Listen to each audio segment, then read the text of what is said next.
राष्ट्रीय शिक्षा नीति यानी कि नई शिक्षा नीति जो बात करें आपका 1986, ये राष्ट्रीय शिक्षा नीति 1986 में आई थी, उसी को संशोधन करके आपका नई शिक्षा नीति आपका एनईपी आया है, जो कि आपको बात बता दें यहाँ पर आपका 9 जुलाई 2000 है ना 2020 में क्या किया गया, इसे केंद्र सरकार द्वारा लागू की गई है। तो इसमें देखिए नई शिक्षा नीति की जो बात करें, इसमें सबसे पहले बात बता दें तो स्वतंत्र भारत की शिक्षा नीति, स्वतंत्र भारत की शिक्षा नीति आपका 1968 में आई थी। स्वतंत्र भारत की शिक्षा नीति, सबसे पहली चीजें जान लें हम, है ना, स्वतंत्र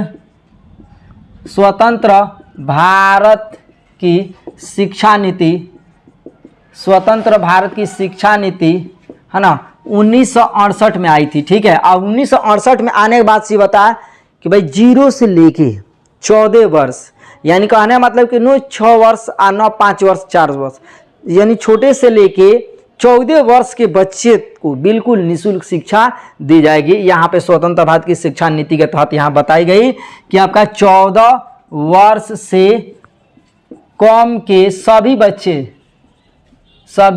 बच्चों को है ना निःशुल्क शिक्षा दी जाए, निःशुल्क शिक्षा दी जाए, है ना, और आज भी वो लागू है कि नहीं। अब इसमें चीजें आपको बता दें, राष्ट्रीय शिक्षा नीति 1986 में आई थी।